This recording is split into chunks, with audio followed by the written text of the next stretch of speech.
اعوذ باللہ من الشیطان الرجیم بسم اللہ الرحمن الرحیم سیقول السفہاء من الناس ما ولاہم عن قبلتہم التی کانوا علیہا قل للہ المشرق والمغرب یہدی من یشاء الی صراط مستقیم۔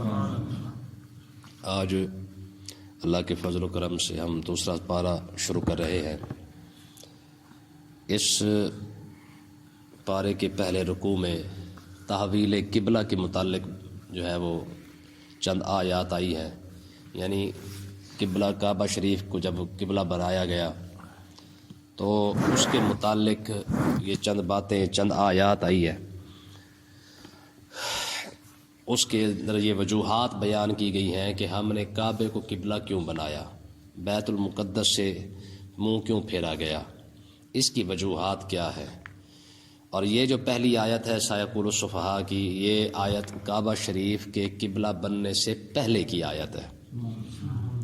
تو اللہ تبارک و تعالی نے ارشاد فرمایا سیقول السفہاء من الناس، ان قریب کچھ بے وقوف لوگ یہ کہیں گے۔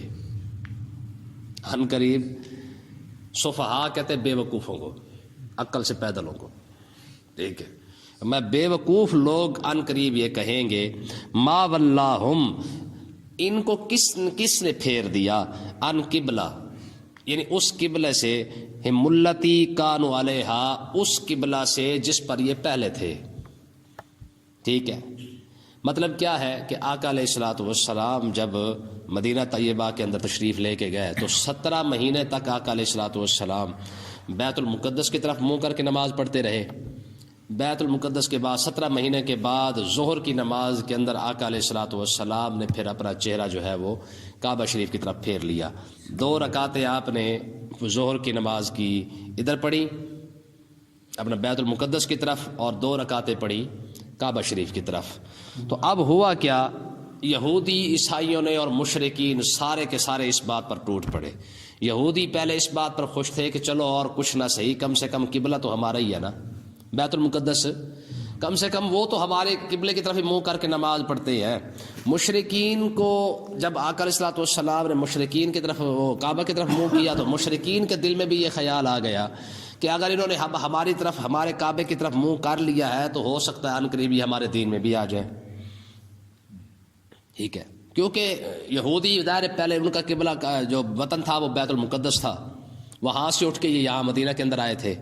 مشرکین کا جو وطن تھا وہ اپنا کعبہ شریف مکہ تھا، تو ان کو یہ سمجھ آ گئی شاید یہ ہمارے وطن کی محبت جو ہے نا ان کو بھی کھینچ کے لا رہی ہے۔ تو کہنے کا مقصد یہ ہے کہ جب یہودیوں نے، عیسائیوں نے اور مشرکین نے اپنے اپنے اعتراضات گھڑے اور انہوں نے کہا یہ اب ہمارے قبلہ کی طرف منہ کر رہے ہیں، تو انہوں نے کہا اب یہ ہمارے قبلہ کی طرف منہ کر لیا ہے، تو اللہ تبارک و تعالیٰ نے ارشاد فرمایا کہ ابھی وہ تحویل قبلہ ہوا نہیں ہے، لیکن رب پہلے فرما رہا ہے کہ جب ہم قبلے کو بدلیں گے تو ان قریب بے وقوف قسم کے لوگ اعتراض کریں گے، ٹھیک ہے۔ تو اس کا مطلب یہ ہے کہ دین کے معاملات کے اندر اعتراضات کرنا یہ بے وقوفوں کا کام ہے، ٹھیک۔ آگے دیکھیں جی، اللہ تبارک و تعالیٰ نے ارشاد فرمایا قل للہ المشرق والمغرب، اے محبوب آپ یہ فرما دیں مشرق اور مغرب ہے تو اللہ کا، ٹھیک ہے۔ جس کی طرف چاہے منہ کروا دے، اس میں کسی اور کا کوئی عمل دخل نہیں ہے۔ اور دوسری بات یہ ہے کہ ہم نہ تو بیت المقدس کی عبادت کرتے ہیں نہ ہم کعبے کی عبادت کرتے ہیں، ٹھیک ہے۔ بیت المقدس بھی رب کا گھر ہے، کعبہ شریف بھی رب کا گھر ہے۔ اب جب وہ دونوں گھر ہی رب کے ہیں، چاہے کوئی مغرب کے اندر ہو، چاہے کوئی مشرق کے اندر ہو، چاہے شمال کے اندر ہو، چاہے جنوب کے اندر ہو، ہمیں جس طرف ہمارا رب حکم فرمائے گا ہم اس طرف ہی منہ کر لیں گے۔ ہاں، ہمیں جو ہے وہ، ہم کسی دیوار کے، کسی عمارت کے ہم پابند نہیں ہیں، ہم کسی عمارت کو سجدہ نہیں کرتے، ٹھیک ہے نا۔ کعبہ شریف کس کا بنا ہوا ہے؟ پتھروں کا ہی بنا ہوا ہے، ٹھیک ہے۔ بیت المقدس کی دیواریں بھی اسی چیز کی بنی ہوئی ہیں۔ تو کہنے کا مقصد یہ ہے، اللہ تبارک و تعالیٰ نے ارشاد فرمایا کہ اے محبوب آپ ان کو یہ بتا دیں کہ ہم کسی عمارت کی پوجا تھوڑی کرتے ہیں، کسی عمارت کی عبادت تھوڑی کرتے ہیں، ہم تو اپنے رب کی عبادت کرتے ہیں۔ اور ہمارا رب کون ہے؟ للہ المشرق والمغرب فینما تولوا فثم وجہ اللہ، تم جدھر بھی منہ کرو رب کی رحمت ادھر ہی موجود ہوگی۔ اور دوسری بات یہ سمجھتے تھے کہ ہمارا کیونکہ وطن ہے کعبہ مکہ شریف، مشرکین یہ سمجھتے تھے اب مسلمانوں کو مکہ کا جو وطن کی جو حب ہے نا، محبت ہے، وہ چاہت جو ہے وہ آہستہ آہستہ ان کو کھینچی جا رہی ہے، اس لیے تو انہوں نے کعبے کی طرف منہ کرنا شروع کر دیا ہے۔ تو یہ ان کو سمجھایا گیا، فرمایا گیا بے وقوفو، وطن کی محبت نہیں ہے، یہ اسلام کی محبت ہے۔ رب جدھر چاہے ہمارا منہ کروا دے، وطن کی محبت ہمارے لیے تو اس لیے نا، اس کا مطلب یہ ہے کہ مسلمان کو اندر جو محبت ہے نا، وہ صرف اور صرف اسلام کی ہونی چاہیے، وطن شطن کی ہے، یہ تیرا پاکستان ہے، یہ میرا پاکستان، یہ بعد میں ہے، ٹھیک ہے، یہ تیرا بھی اسلام ہے، یہ میرا بھی اسلام ہے، یہ پہلے ہونا چاہیے تھا نا۔ تو کہنے کا مقصد یہ ہے کہ وطن کی محبت، علامہ اقبال نے کہا تھا ان تازہ خداؤں میں بڑا سب سے وطن ہے۔ کوئی اس کی تشریح کر کے دیکھے ذرا، ان تازہ خداؤں میں بڑا سب سے وطن ہے، مطلب کیا ہے کہ لوگ جس طرح دوسرے بت ہوتے ہیں نا، آج ہندوستان کے اندر جس طریقے سے بتوں کی عبادت کی جاتی ہے، وہ کہتے ہیں کہ لوگ آج اپنے وطن کی بھی عبادت ہی کرتے ہیں، ٹھیک ہے، یہ پاکستانی ہو گیا، یہ ہندوستانی ہو گیا، یہ افغانستانی ہو گیا، یہ بنگلہ دیشی ہو گیا، یہ ترکی ہو گیا، یہ فلانے ہو گئے، یہ فلانے ہو گئے۔ مسلمان کہاں ہے؟ اسلام کہاں ہے؟ بات سوچے کہ سمجھے کہ نہیں سمجھے؟ یہ کہتے ہیں نا، یہ نعرہ لگتا ہے نا، سب سے پہلے پاکستان، سب سے پہلے اسلام کیوں نہیں ہے؟ کبھی یہ نعرہ لگایا کہ سب سے پہلے، لیکن یہ نعرہ لگا سب سے پہلے پاکستان۔ یہی تو چیز تھی جب اسلام کو، مسلمانوں کو بانٹنے کا ایک ہی طریقہ تھا، خلافت کو پہلے کیا کرو، ان کو پہلے پاکستانی بنا دو، ترکی بنا دو، افغانی بنا دو، ہندوستانی بنا دو، جب یہ بن جائیں گے بعد میں ان کو لتر پھیرا پورا جناب والا ٹیٹ کر کے پھیرا کہ نہیں، آدھی امت مسلمہ کا بیڑا غرق کر دیا ہے۔ اب چاہے عراق والے مر رہے ہیں، ہمیں کوئی ٹینشن کوئی نہیں، کیونکہ ہم تو پاکستانی ہیں بھائی۔ کشمیر کے اندر کوئی مر رہا ہے، ہمیں ٹینشن کوئی نہیں، کیونکہ ہم پاکستانی ہیں۔ لیبیا کے اندر، برما کے اندر، شام کے اندر، جہاں جہاں مسلمان مر رہے ہیں، کیونکہ وہ لیبیائی ہے، وہ عراقی ہے، وہ شامی ہے، وہ فلسطینی ہے، پاکستانی کوئی۔ ہاں جب پاکستان پر حملہ ہوگا پھر ہم دیکھ لیں گے۔ آقا علیہ السلام نے ارشاد فرمایا ہے تم جو ہے نا ایک جان کی طرح ہو، مسلمان ایک جان کی طرح ہے۔ جس طرح جسم کے کسی بھی حصے کو تکلیف ہوتی ہے نا، تو پورا جسم جس طرح بے قرار ہو جاتا ہے، مسلمان ہونے ایسے چاہیے تھے، ٹھیک ہے۔ انما المؤمنون اخوہ، فرمایا ہم نے تو تمہیں بھائی بھائی بنا کے رکھا تھا نا، کہ چاہے کوئی فلسطین کے اندر مسلمان تڑپتا تو تکلیف کم سے کم پاکستانی بھی محسوس تو ضرور کرتا نا ایک بار، کبھی کی ہے؟ کہا جو ادھر بم گرا ہے، جو افغانیوں پر گرا ہے، ہم پر تھوڑی گرا ہے۔ یوں تو مرزا بھی ہو، کیا شعر تھا علامہ اقبال کا، یوں تو سید بھی ہو، مرزا بھی ہو، افغان بھی ہو، تم سبھی کچھ ہو، بتاؤ مسلمان بھی ہو۔ آیا تم یا مرزے بھی بن گیا، تم افغانی بن گئے، تم پاکستانی بن گئے، ہندوستانی بن گئے، عراقی بن گئے، شامی بن گئے، ترکی بن گئے، سعودی عربی بن گئے، مسلمان کیوں نہیں بنے؟ ٹھیک ہے، مسلمان تو پھر مسلمان ہے، وہ کم سے کم درد تو محسوس کرتا نا۔ میر تقی میر تھا نا، اس کا ایک شعر تھا، وہ کہتا ہے کانٹا چبھے کسی کو تو روتے ہم میر، دونوں جہاں کا درد ہمارے جگر میں ہے۔ مسلمان کی شان یہی تھی کہ اگر کسی مسلمان کو کہیں بھی تکلیف ہوتی، کم سے کم دوسرا مسلمان محسوس تو کرتا نا جناب۔ تو اللہ تبارک و تعالیٰ نے ارشاد فرمایا، یہ صحابہ نے جو کعبہ شریف کی طرف منہ کیا، یہ وطن کی محبت کی وجہ سے نہیں کیا، یہ رب کی محبت کی وجہ سے کیا ہے۔ ہاں، مسلمان کبھی بھی کسی طرف جو منہ کرتا ہے وہ اس سمت کی وجہ سے نہیں کرتا۔ دیکھیں نا، یہی وجہ ہے کہ جب ہم کسی ایسی جگہ پہ کھڑے ہوں جہاں پہ جناب ہمیں بتانے والا ہی کوئی نہ ہو، قبلہ اس طرف ہے، اس طرف ہے، اس طرف ہے، جیسے پیچھے بات گزری تھی، ٹھیک ہے، تو اللہ تبارک و تعالیٰ نے کیا فرمایا، تمہیں اگر چاروں سائڈوں میں کہیں بھی تمہارا دل مطمئن نہیں ہوتا، جہاں تمہارا دل مطمئن ہو جائے اس کی طرف منہ کر کے نماز پڑھنا شروع کر دو، فَأَيْنَمَا تُوَلُّوا فَثَمَّ وَجْهُ اللَّهِ، رب کی رحمت مل جائے گی۔ اس مسلمان کسی سمت کا محتاج نہیں ہے۔ تو اللہ تبارک و تعالیٰ نے ارشاد فرمایا، قُلْ لِلَّهِ الْمَشْرِقُ وَالْمَغْرِبُ، اے محبوب آپ یہ فرما دیں مشرق بھی اللہ کا ہے، مغرب بھی یہدی من یشاء الی صراط مستقیم، وہ جسے چاہتا ہے سیدھی راہ دکھا دیتا ہے، ٹھیک ہے نا، جسے چاہتا ہے سیدھی راہ دکھا دیتا ہے۔ اب دیکھیں جی، یہ تحویل قبلہ ہوئی کیوں؟ اب قبلہ بدلنے کی ضرورت کیوں پڑی؟ یاد رکھیں، آدم علیہ السلام سے لے کر موسیٰ علیہ السلام تک کعبہ شریف ہی قبلہ تھا تمام نبیوں کا۔ تمام نبیوں نے جو عبادات کی ہیں وہ کعبے کی شریف کی طرف منہ کر کے کی ہیں۔ موسیٰ علیہ السلام سے لے کر عیسیٰ علیہ السلام تک ان دو بزرگوں کے درمیان جتنے بھی نبی آئے ہیں، موسیٰ اور عیسیٰ علیہ السلام کے درمیان، اور خود یہ دونوں بھی شامل ہیں، ان کا جو قبلہ تھا وہ بیت المقدس تھا۔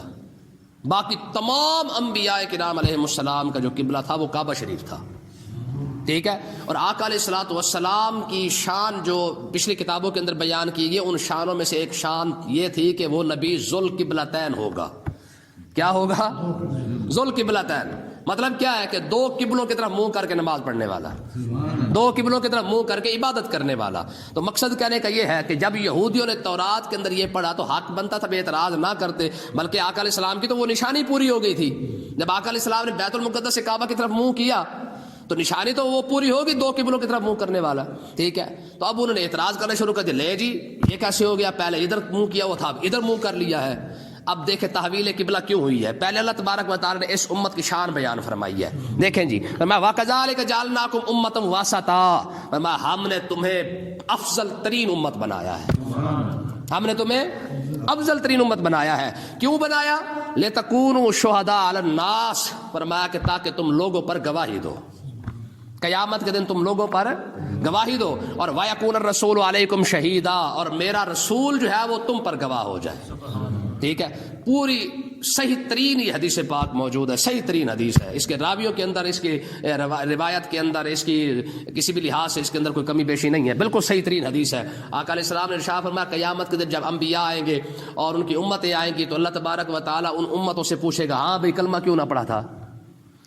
اپنے نبیوں کا کلمہ تم نے کیوں نہیں پڑھا؟ وہ کہیں گے جی ہمارے پاس نبی کوئی نہیں آیا، ہمیں تو کسی نے تبلیغ ہی نہیں کی ہے. ٹھیک ہے. کیڑا پھٹا منہ ہے ان کا جو رب کے سامنے کھڑے ہو کے بھی جھوٹ ہی بولیں گے. ٹھیک ہے.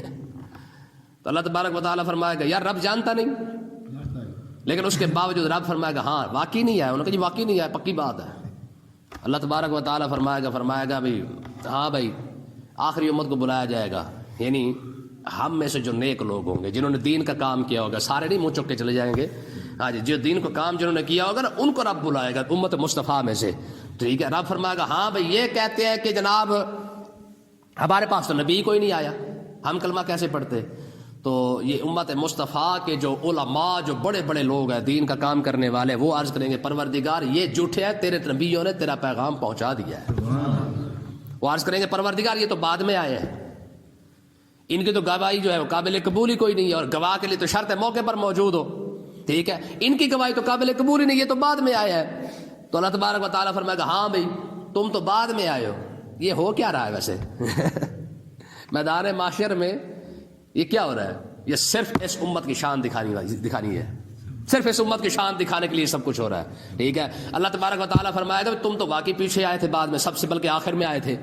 تم یہ کیسے کہہ سکتے ہو کہ ان کو جو ہے وہ ان کو نبیوں نے پیغام پہنچا دیا تھا؟ تو یہ امت مصطفیٰ کہے گی، عرض کرے گی پروردگار ہم بالکل واقعی اس میں کوئی شک نہیں بعد میں آئے ہیں، پر ہمیں اس ہستی نے بتایا جس کو دشمن بھی سچا مانتے تھے، اپنے بھی سچا مانتے تھے. ہمیں تو بھائی تیرے محبوب نے بتایا ہے، اور تیرے محبوب کی تو شان ہی یہی ہے کہ وہ تو ہر وقت سچ ہی سچ بولتا ہے. ٹھیک ہے. اس میں تو کسی قسم کا مسئلہ ہی کوئی نہیں ہے. تو ہمیں تو تیرے محبوب نے بتایا تھا. تو ظاہر ہے جب حضور کی بات آئے گی تو بات تو ختم ہو جائے گی نا پھر. ٹھیک ہے. تو اللہ تبارک و تعالیٰ نے یہ اس منظر کو یہاں پہ بیان فرمایا ہے. فرمایا کہ وَكَذَلِكَ جَعَلْنَاكُمْ أُمَّةً وَسَطًا، ہم نے تمہیں افضل امت کیوں بنایا؟ لِتَكُونُوا شُهَدَاءَ عَلَى النَّاسِ، کہ تاکہ تم لوگوں پر گواہی دو. اور وَيَكُونَ الرَّسُولُ عَلَيْكُمْ شَهِيدًا، اور میرا محبوب تم پر گواہی دے. یہ قرآن مجید کے اندر ایک جگہ پہ ارشاد فرمایا فَكَيْفَ إِذَا جِئْنَا مِنْ كُلِّ أُمَّةٍ بِشَهِيدٍ، فرمایا وہ وقت کیسا ہوگا، کیسا من کل امت بشہید، جب ہم ہر امتوں میں سے گواہ لائیں گے.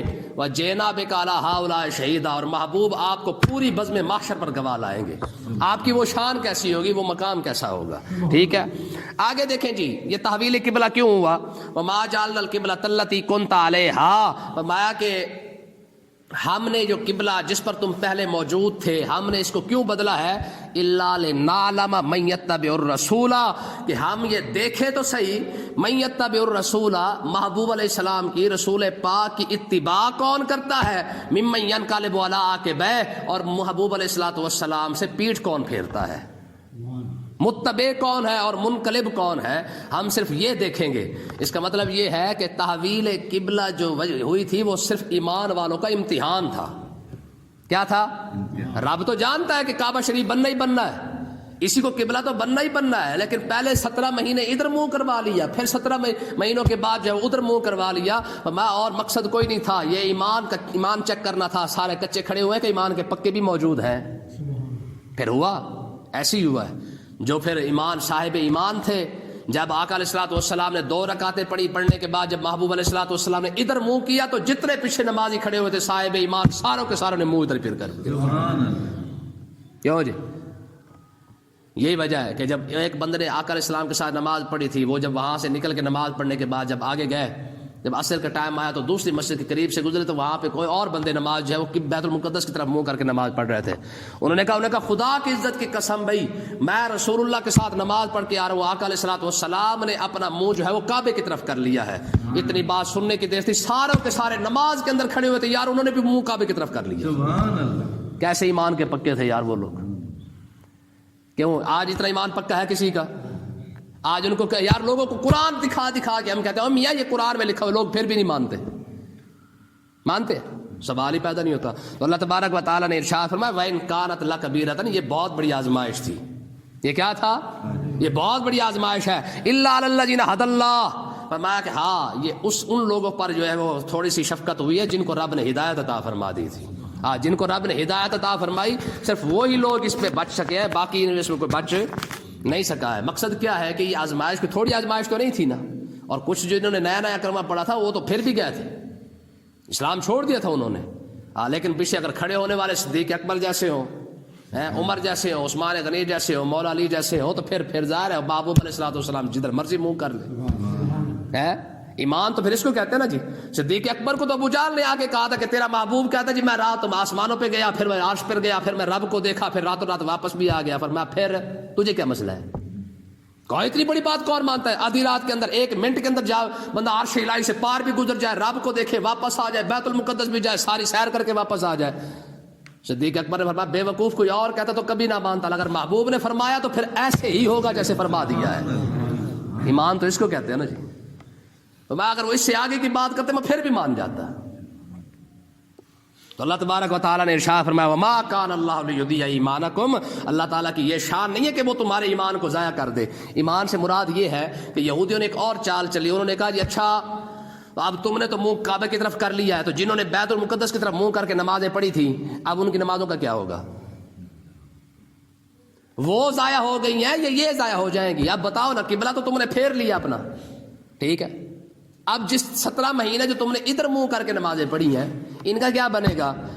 تو اللہ تبارک و تعالیٰ نے ارشاد فرمایا ما کان اللہ لیضیع ایمانکم، جب قبول کرنے والی رب کی ذات ہے تو رب ادھر والوں کے بھی قبول فرمائے گا، ادھر والوں کے بھی قبول فرمائے گا۔ ہاں تمہیں کسی چیز کی جو جتنی پیڑیں تمہیں اٹھتی ہیں ہر پیڑ کا جواب رب عطا فرما ہی دیتا ہے۔